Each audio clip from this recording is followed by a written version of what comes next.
आज की इस वीडियो में हमने देखना है कि अपने डॉलर यानी यूएसडीटी को हम फियाट अकाउंट से स्पॉट अकाउंट में किस तरह से ट्रांसफ़र करते हैं, क्योंकि जब ऑर्डर गो में ट्रांसफ़र करने होते हैं तो डॉलर स्पॉट के अंदर होने चाहिए। अक्सर लोग बाय करते हैं जब मार्केट से, तो डॉलर बाय होने के बाद जब आपके हुबी में आते हैं तो वो आपके फियाट अकाउंट में जाते हैं। फिर फियाट से पहले स्पॉट में किस तरह से करने हैं वो मैं तरीका आपको आज बताने लगा हूँ। तो सिंपल आपने ये करना है, नीचे जो एसेट लिखा हुआ है उस पर आपने क्लिक करना है। उसके बाद यहाँ पर स्पॉट लिखा नजर आ रहा है आपको, ठीक है। बट आप ये करेंगे, इसको नीचे देखें, ट्रांसफर का यहाँ पर ऑप्शन मिल रहा होगा आपको। असल में कुछ इस तरह से यूजर इंटरफेस मिल रहा होगा, इस तरह से। तो ये जो सामने ट्रांसफर लिखा हुआ है, इस ट्रांसफर के ऊपर आपने क्लिक कर देना है। ट्रांसफर पर क्लिक करने के बाद ऑप्शन सामने आएगा।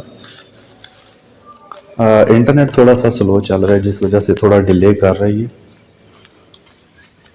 अच्छा, ये ऑप्शन है, देखें, फ्रॉम फियाट टू स्पॉट। तो हमने क्या करना है कि फियाट से स्पॉट में करने हैं। आपका कुछ इस तरह से आ रहा होगा, स्पॉट टू फियाट।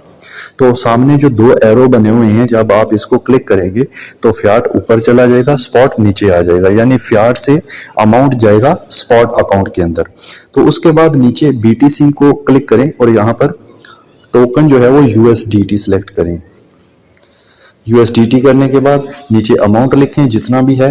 तो मेरे पास अभी $50 थे फियाट में, तो मैं ऑल पे क्लिक करता हूं तो वो यहाँ पर शो हो जाएंगे। अब आपने ट्रांसफर कर देने, ठीक है। तो यहाँ पर पूछेगा टू एक्सचेंज, इसको ओके कर दें। अब ये आपके स्पॉट अकाउंट में चले गए हैं। अगर हम दोबारा एसेट पर क्लिक करें और अब हमने चेक करना है, तो ऊपर देखें, ऊपर शो भी कर रहा है वैसे, बट आपने जाना है स्पॉट में। तो ट्रांसफर के ऊपर ही छोटा सा एक ड्रॉप डाउन एरो है, उसको क्लिक करें और स्पॉट पर क्लिक कर दें। तो ये आपका स्पॉट अकाउंट ओपन हो जाएगा। यहाँ पर आपका अमाउंट शो हो रहा है, ठीक है। अब यहाँ से ऑर्डर गो में कैसे करनी है वो वीडियो पहले ही बना चुका हूँ, चैनल पर मौजूद है, वो देख लें। Thank you so much.